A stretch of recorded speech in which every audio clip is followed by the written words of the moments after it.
यहाँ पे जो भी घट रहा है उसका रिफ्लेक्शन है।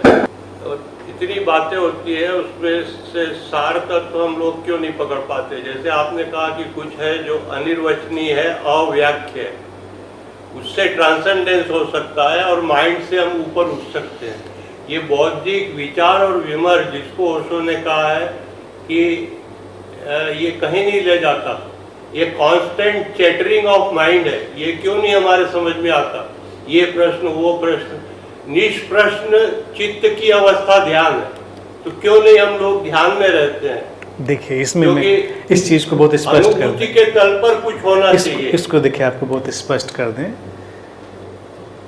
आप भी ओशो के साथ रहे बहुत, तो कई बार मैं देखता हूँ ओशो की इतनी जो कुशल वक्ता होने की स्थिति थी, उसी ने उनकी सारी चीज़ों को उलझा दिया। समझिए, मेरी बहुत संवेदना से, बहुत प्रेम से मैं बता रहा हूँ इस चीज़ को। कई बार ज़्यादा कुशलता भी आड़े आ जाती है। निष्प्रश्न उन्होंने कहा होना है, बेशक प्रश्नों को आमंत्रित किया उन्होंने, दुनिया में सबसे ज़्यादा बोलने वाले इंसान हुए वो, चुप तो आप भी ना बैठे। आपने दूसरों से कहा कि भाई बोलना नहीं है, पूछना नहीं है, तो बोलना भी क्यों है। अगर पूछना नहीं है तो बोलना क्यों है। सारे उपनिषद प्रश्न उत्तर पर आधारित हैं। किसी भी गुरु का, बुद्ध का साहित्य हो, ओशो का साहित्य हो, प्रश्न उत्तर पर आधारित है। प्रश्न बेकार नहीं है। अगर कोई प्रश्न से गुजरे बिना निष्प्रश्न होने की कोशिश करेगा, वो गोभी का फूल हो जाएगा, वेजिटेबल रह जाएगा। ह्यूमन कॉन्शियसनेस के इवोल्यूशन के चरण हैं, उसकी अपने पड़ाव हैं। तो प्रश्न से गुजरेगा जो, वो प्रश्न से पार भी जाएगा। जो प्रश्न से गुजरेगा नहीं, वो कभी प्रश्न के पार नहीं जाएगा। जो बोला नहीं, वो बोलने के पार भी नहीं जाएगा। जो बोलेगा, वो बोलने के पार भी जाएगा। तो बोलना भी जरूरी है, प्रश्न भी जरूरी है। और माइंड की चैटरिंग, ये तो हम कह दें कि ये तो सोल्यूशन डॉक्टर का हो गया कि what is meditation, stopping all the chattering of mind. ठीक है भाई, कर लो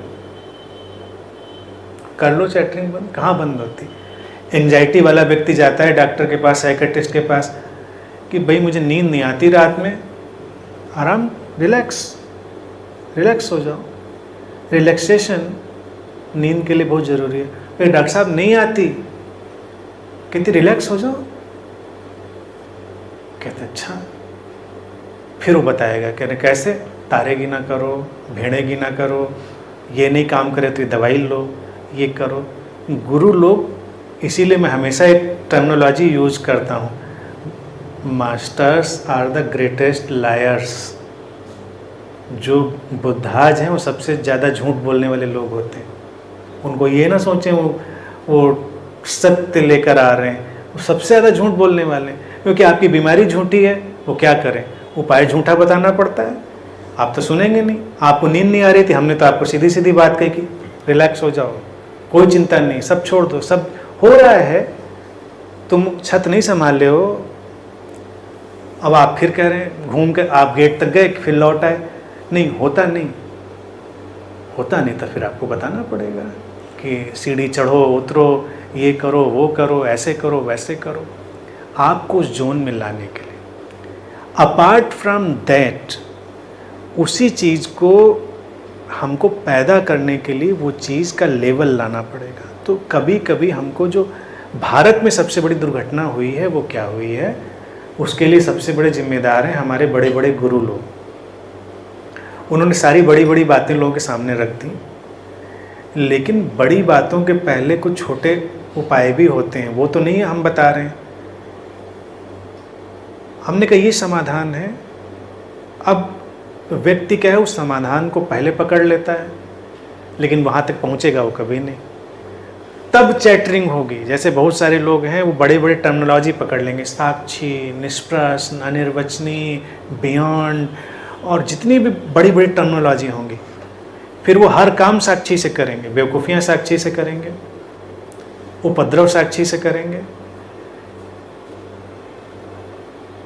क्योंकि उन्होंने टर्मिनोलॉजी पकड़ ली, उनको उसका सार पता ही नहीं कि क्या है चीज़ों में। मेरा कहना है कि किसी सीकर को बड़ी टर्मिनोलॉजी कभी नहीं पकड़नी चाहिए, उसको तो शुरू से चलना चाहिए। और ये किसी काम की है भी नहीं टर्मिनोलॉजी, बड़ी वाली टर्मिनोलॉजी किसी काम की है नहीं। अब जैसे कोई कहे निष्प्रश्न या थॉटलेस, एक और मैं चीज़ क्लियर आज आपको भी बता दे रहा हूँ, छोटे टाइम में सारी बातें अभी क्लियर हैं। थॉटलेस कभी कोई माइंड नहीं होता, क्योंकि न थॉट आप पैदा करते हैं न कोई दूसरा पैदा करता है। तो you can not make this mind thoughtless, because thought is not your creation. Thought is happening, it is from beyond, it is from God और सुप्रीम कॉन्शियसनेस और from the source, whatever we give the terminology. लेकिन विचार तो घटा, तो हम कौन होते हैं विचार को हटाने वाले? घटा नहीं घटा, हम तो बस बैठे हैं। अब एक साधक को आपने एक फ्यूटाइल एक्सरसाइज में लगा दिया कि थॉटलेस हो जाओ, वो बैठा है। यानी कैसे हो जाए? एक एक विचार को ऑब्जर्व करो मक्खी की तरह, फिर वो उड़ जाएंगे, फिर आखिरी मक्खी जिस दिन उड़ जाएगी उस दिन आप विचार शून्य हो जाएंगे। अब मक्खियों को और फंसा दिया उसने विचारों में। एक और विचार आ गया, हाँ, थॉट ये बादल जैसे हैं, कभी आए कभी नहीं आए, कभी ज़्यादा आए कभी कम आए, हु केयर्स? थॉटलेस का मतलब है मेरे कंसेप्ट में who cares about the thought. हम परवाही नहीं करते उनकी, आए जाएं, ना हम लाने वाले थे ना उनको भेजने वाले हैं, वो आ रहे हैं जा रहे हैं, दिस इज थॉटलेस। लेकिन हम कहें हमने रोक दिया, तो क्या रोक दिया? हमने कुछ नहीं रोक दिया। कई लोगों को जो लगता है अभी रुका था, थोड़ी देर बाद तूफान जैसा खड़ा हो जाता है। यानी कि ऐसा कोई मेडिटेटर मुझे आज तक नहीं मिला, और पूरी दुनिया में आप फ्लैश लाइट लेके घूमेंगे आपको नहीं मिलेगा जो कहेगा मैं थॉटलेस था और थॉटलेस ही रह गया। इसके बाद तो उसका अंतिम संस्कार ही होगा और कुछ नहीं होगा। थॉटलेस थे, फिर वापस आ गए, फिर थॉट शुरू हो गए, तभी तो बात बताई। मैं समाधि में चला गया था, मैं कहीं नहीं था, फिर आप वापस आ गए, फिर आपने बताया। वो टेम्परेरी पॉकेट्स हैं, लेकिन टेम्परेरी पॉकेट्स तो हमेशा ही हैं, तो उसमें इतनी अड़चन क्या है? टेम्परेरी पॉकेट्स तो हैं ही हैं। आपने उसमें ज़बरदस्ती हस्तक्षेप कर रखा था, इसलिए परेशानी थी। आप उसको एक्सेप्ट कर लीजिए, तो किसी विचार से किसी को कोई अड़चन नहीं, सब बस